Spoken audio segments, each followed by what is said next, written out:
Hi అండి, అందరికీ నమస్తే. Welcome to Telugu mini logs. ఈరోజు ఎప్పుడు ఒకేలా కాకుండా కొంచెం డిఫరెంట్గా ఈ రవ్వ పకోడీ చేశాను. చాలా బాగుంది, టేస్ట్ కూడా సూపర్ ఉంది.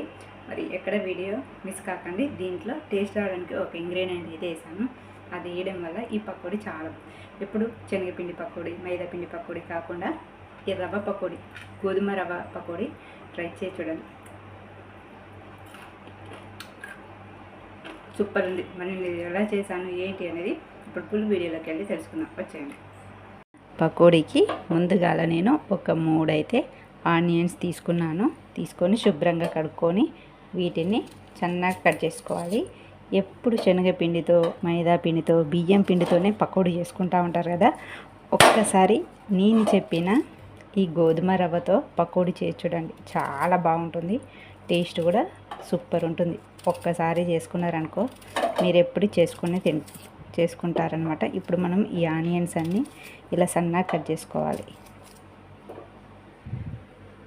ఆనియన్స్ మొత్తం ఈ విధంగా కట్ చేసుకొని ఇవి పక్కన పెట్టుకోవాలి. పకోడీకి కొంచెం ఒక 2-3 స్పూన్లన్నీ సగ్గుబియ్యం కూడా నానబెట్టుకున్నాను. సగ్గుబియ్యం వేయడం వల్ల పకోడీ చాలా బాగుంటుంది, టేస్ట్ కూడా సూపర్ ఉంటుంది. ఇవి పక్కన పెట్టుకుందాం. స్టవ్ ఆన్ చేసుకొని ఒక కళాయి పెట్టుకోవాలి. కళాయిలో గోధుమ రవ్వ, ఈ సన్న గోధుమ రవ్వని తీసుకొని కొంచెం పచ్చి వాసన పోయేదాకా వేయించుకోండి.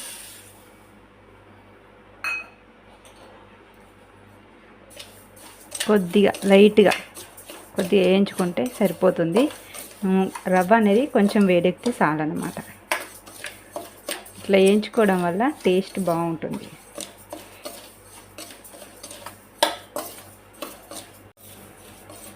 రవ్వ అనేది చక్కగా వేగిపోయింది. దీన్ని ఇప్పుడు చల్లారి పెట్టుకోవాలి. చూసారు కదా, ఇలా కొంచెం వేడెక్కితే సరిపోతుంది. దీన్ని ఇప్పుడు చల్లారి పెట్టుకుందాం. రవ్వ మొత్తం చల్లారిపోయింది కదా. మనం కారం పొడి అవి ఇవి పట్టుకుంటాం కదా, చిన్న మిక్సీ జార్లోకి ఈ రవ్వ మొత్తం వేసుకోవాలి. వేసుకొని దీన్ని మెత్తగా పౌడర్ చేసుకోవాలి.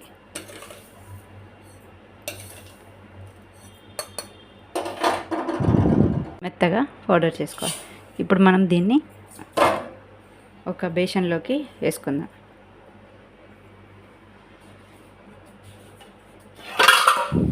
ఈ విధంగా ఉండాలన్నమాట. ఇప్పుడు దీంట్లోకి ఒక 2 స్పూన్ల శనగపిండి, 2 స్పూన్లు, ఎక్కువ వద్దు.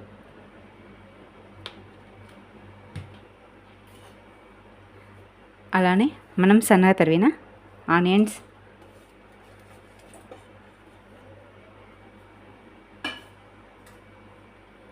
మనం నానబెట్టుకున్న సగ్గుబియ్యం,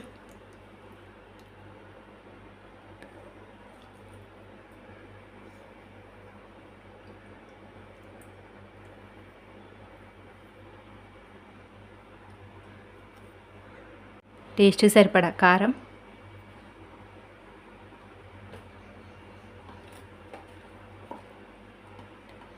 కచ్చాపిచ్చ దంచిన అల్లం పేస్టు,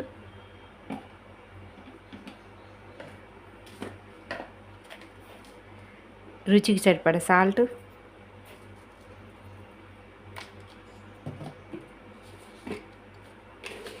కొంచెం జీలకర్ర,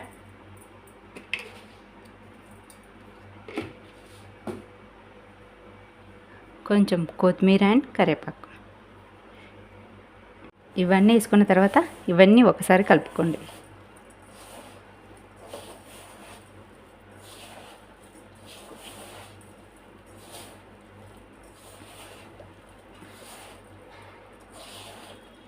కొద్దిగా వాటర్ పోసుకోండి. కొంచెం వాటర్ అనేది పడుతుంది.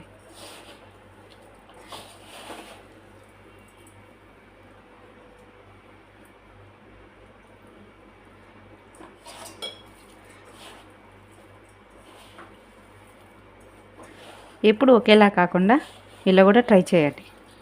ఈ పకోడీ చాలా బాగుంటుంది, టేస్ట్ కూడా సూపర్ ఉంటుంది. మరి ఎందుకు ఆలస్యం, మీరు కూడా ట్రై చేయండి. ఎలా వచ్చిందో నాకు కామెంట్ చేయండి. ఇంకా కొన్ని వాటర్,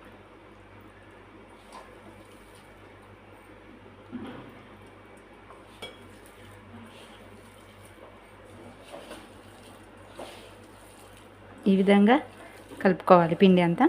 చిన్న రిక్వెస్ట్ అండి, నా ఛానల్లో మంచి మంచి స్వీట్ రెసిపీస్, చట్నీ రెసిపీస్, పచ్చళ్ళ రెసిపీస్, స్నాక్స్ రెసిపీస్ ఉన్నాయి. ఒకసారి నా ఛానల్లోకి వెళ్ళి చెక్ చేసి చూడండి.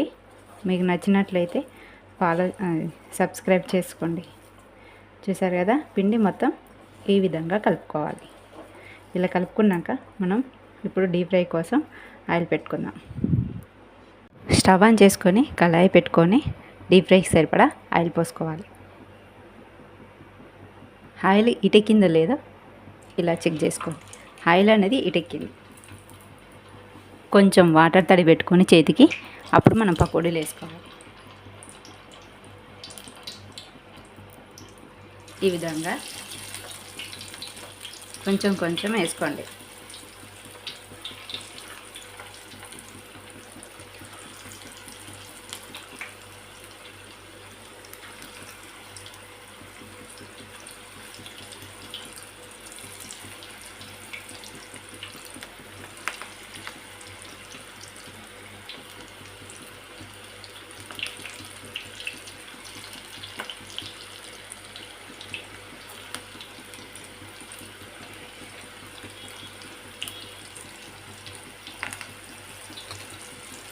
అన్నీ ఈ విధంగా వేసుకొని సిమ్లో పెట్టుకొని మంచిగా వేయించుకోవాలి. దోరగా మంచి కలర్లోకి ఆగినాయి కదా, ఇంకోవైపు తిప్పేసుకోండి.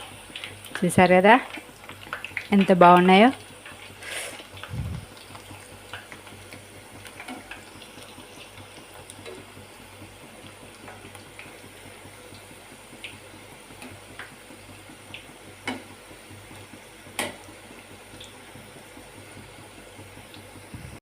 ఇవి మంచి కలర్లోకి వచ్చినాయి, కాలిపోయినాయి కదా, వేగిపోయినాయి. ఇవి ఒక బౌల్లోకి తీసుకొని పక్కన పెట్టుకుందాం.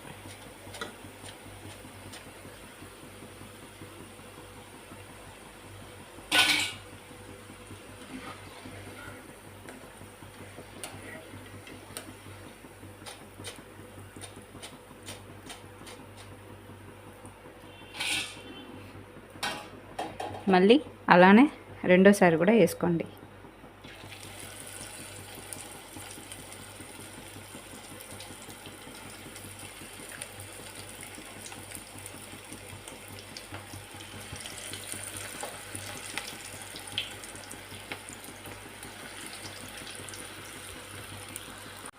ఇవి కూడా రెండు వైపు కాలినాక తీసి పక్కన పెట్టుకోవాలి. అంతే, చాలా ఈజీగా పకోడీ అయితే రెడీ అయిపోయింది. ఒక ప్లేట్లోకి అన్నీ పోసుకున్నాం.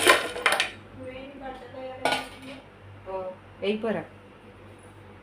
ఇప్పుడు దీని మధ్యలోకి సాస్, దీన్ని దేనితోనైనా తినొచ్చు.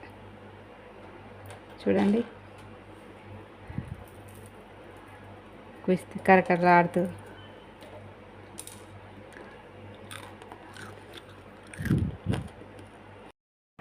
చూసారు కదా, పకోడీ అయితే రెడీ అయిపోయింది. టేస్ట్ చేసి ఎలా ఉందో చెప్తాను.